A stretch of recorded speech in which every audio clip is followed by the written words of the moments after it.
I am no way naming names of anyone, and I am not defaming anyone's character, and I do not encourage any one of you to do that either.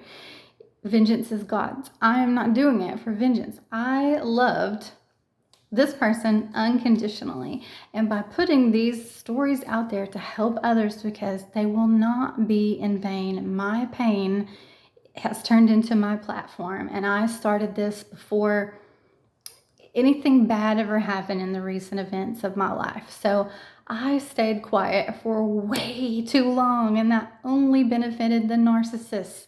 It is my life. These are my stories. I endured them.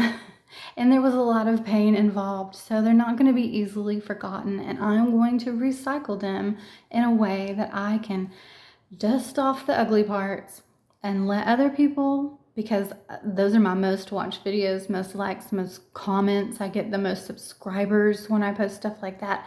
I don't want to stay in that energy by any means. That's why I try to do messages about other things.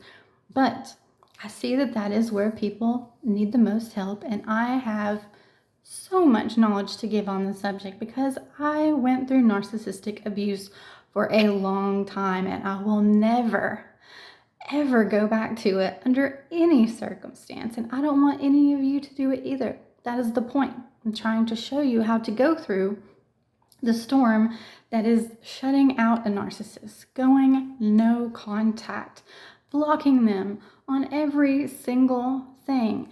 If they choose to come out of the woodwork and start, being that hit dog that hollers, because it's inevitably going to happen when you strike a nerve because they're not healed. So if they want to step out and they want to expose themselves, let them do it. Let them be that view. Let them be that person that exposes themselves and takes their own mask off. Let their flying monkeys come in and expose them.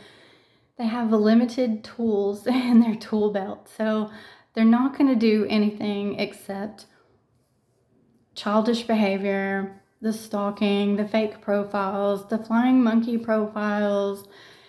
You just got to expect that that's par for the course whenever you step out of the narcissistic relationship and you close out the cycle. You don't renew another cycle. You're not going to play that game with them anymore. Refuse to, absolutely refuse to, but do use your experience that God put you through on purpose for you to learn from, and then to be of service to others with it. So it's a beautiful thing, and that's what this community is about.